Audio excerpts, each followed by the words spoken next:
আসসালামু আলাইকুম ওয়া রাহমাতুল্লাহি ওয়া বারাকাতুহু।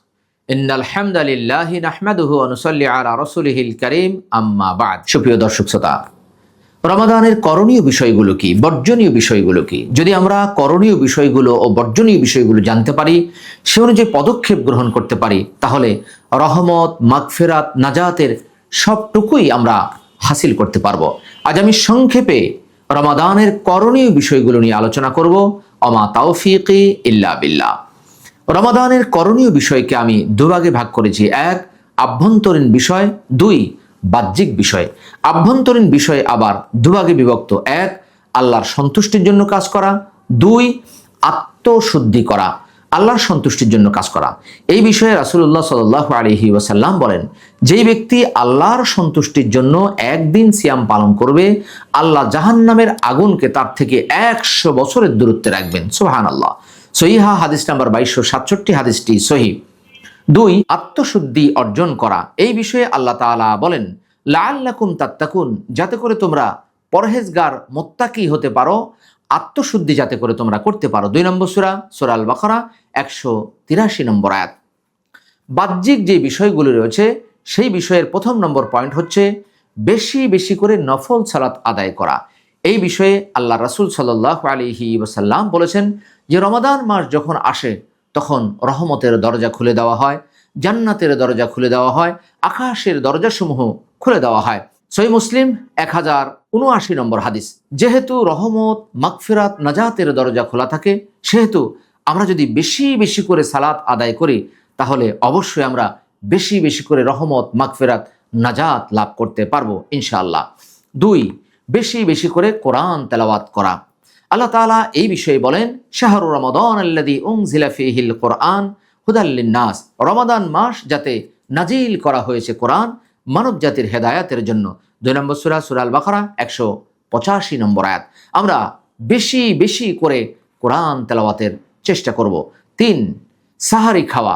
রাসূলুল্লাহ সাল্লাল্লাহু আলাইহি ওয়াসাল্লাম এই বিষয়ে বলেন, তাসাহহারু ফাইন্না ফিস সাহুরি বারাকা। তোমরা সাহারি খাও, সাহারি গ্রহণ করো, কেননা তাতে বারাকা রয়েছে।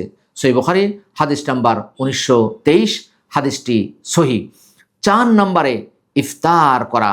রাসূলুল্লাহ সাল্লাল্লাহু আলাইহি ওয়াসাল্লাম এই বিষয়ে বলেন যে ঈমানদারের কাছে আনন্দের মুহূর্ত, আনন্দের সময় হচ্ছে দুটি। এক, ইফতারের সময়। দুই, আল্লাহর সাথে সাক্ষাতের সময়। সহিহ মুসলিম হাদিস নাম্বার 1151, হাদিসটি সহিহ। 5, তারাবির সালাত আদায় করা। এই বিষয়ে রাসূলুল্লাহ সাল্লাল্লাহু আলাইহি ওয়াসাল্লাম বলেন, মান কামা রমাদানা ঈমানান ওয়া ইহতিসাবান গুফিরা লাহু মা তাকদ্দামা মিন যামবি। যেই ব্যক্তি ঈমান সহ সওয়াব অর্জনের উদ্দেশ্যে রমাদানে কিয়াম করবে, অর্থাৎ তারাবির সালাত আদায় করবে, বেশি বেশি করে তাহাজ্জুদ নফল আদায় করবে, আল্লাহ তার অতীতের সমস্ত গুনাহ তথা সমস্ত সগীরা গুনাহ ক্ষমা করে দিবেন। 6, দান করা। আমরা যদি বেশি বেশি করে দান করি, তাহলে রহমত, মাগফিরাত, নাজাত অধিক পরিমাণে লাভ করতে পারবো। রাসূলুল্লাহ সাল্লাল্লাহু আলাইহি ওয়াসাল্লাম এই মাসে মুক্ত বাতাসের মতো তিনি দান করতেন। সত্য কথা বলা, সত্য সঠিক কাজ করা ও ভালো ভালো কাজের সাথে নিজেকে যুক্ত করা। সহিহ বুখারী হাদিস নাম্বার 1894, হাদিসটি সহিহ। অর্থাৎ আমরা যেন বেশি থেকে বেশি বেশি ভালো কাজে যুক্ত হতে পারি। রাসূলুল্লাহ সাল্লাল্লাহু আলাইহি ওয়াসাল্লাম অপর হাদিসে বলেন, মাল্লাম ইয়াদা কাওলা যুরি ওয়াল আমালা বিহি ফালাইসা লিল্লাহি হাজাতুন ফি আন ইয়াদা তাআমাহু ওয়া শারাবাহু। যেই ব্যক্তি খারাপ কাজ, খারাপ কথা, মিথ্যা পরিহার করতে পারলো না, তার শুধুমাত্র খাওয়া আর পানাহার পরিত্যাগ করায় আল্লাহর কোনো যায় আসে না, অর্থাৎ আল্লাহর কোনো প্রয়োজন নেই। সহিহ বুখারী হাদিস নাম্বার 1903, হাদিসটি সহিহ। ইতিকাফ করা। সহিহ বুখারী হাদিস নাম্বার 2025। অর্থাৎ রাসূলুল্লাহ সাল্লাল্লাহু আলাইহি ওয়াসাল্লাম শেষ দশকে তিনি ইতিকাফ করতেন এবং মৃত্যু পর্যন্ত তিনি এই আমলটি ধারাবাহিকভাবে করতেন। 9, শেষ দশকে বেশি বেশি করে ইবাদত করা। রাসূলুল্লাহ সাল্লাল্লাহু আলাইহি ওয়াসাল্লাম শেষ দশকে নিজে জাগতেন, পরিবার পরিজনকে জাগিয়ে দিতেন এবং তিনি কোমরকে শক্ত করে বেঁধে নিতেন। সহিহ বুখারী হাদিস নাম্বার 2020, হাদিসটি সহিহ। 10, ফিতরা আদায় করা। মিশকাত হাদিস নাম্বার 1815, হাদিসটি সহিহ। অর্থাৎ আমরা যদি এই কাজগুলো করতে পারি, তাহলে রহমত, মাগফিরাত, নাজাতের পুরোটাই হাসিল করতে পারবো। আল্লাহ তাআলা আপনাকে আমাকে করণীয় এই বিষয়গুলো জানার পর সেই অনুযায়ী আমল করার তৌফিক দান করুক।